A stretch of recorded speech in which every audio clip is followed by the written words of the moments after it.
Today we're going to paint a background for our Nelson Atkins sculpture park. Now before we begin painting, we have to draw some guidelines. I want this picture to look like it's going back into space. So in order to do that, I'm going to draw some horizontal lines that look like hills. So they're just a little slightly bit wavy or maybe kind of straight. Maybe some of the hills kind of bump into each other, and maybe some of them go all the way across.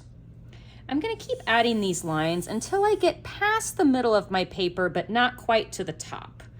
And I think I might just add one more. So this is my farthest away hill, this is my closest hill, and this last little bit is going to be left as blue sky. I'm also going to do two more guidelines that are as wide as my museum building. So I have to get my gray paper to see how big it is. It's going to go up here, of course. And I'm going to use my pencil to draw two little lines so that I know where I can add my trees. I don't want to add trees in the space where my building is going to be. Now that I have my guidelines done, I can sort of have fun. We have many different green, yellow, and blue colors that we can blend together to create our different hill colors. So I'm just going to choose any color to start, and I'm going to start filling in these hills with side to side brush strokes.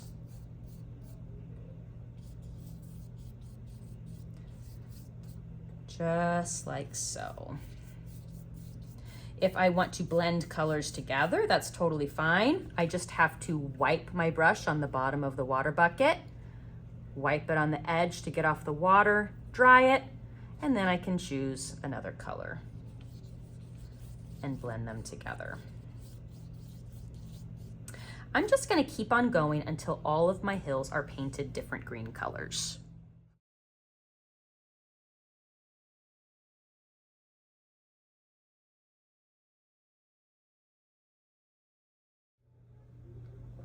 I tried to make my hills different colors so that they would stand out from each other, but if your hills sort of blend together, that's okay too, because hills are in nature and nothing in nature is ever perfect.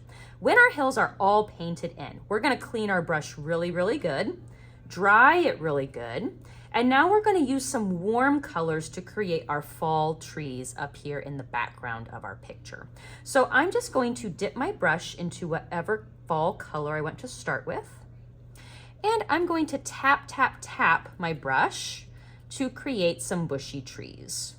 Our trees should be right up at the top so that they kind of go into the sky, but you don't want them to go inside of your guidelines.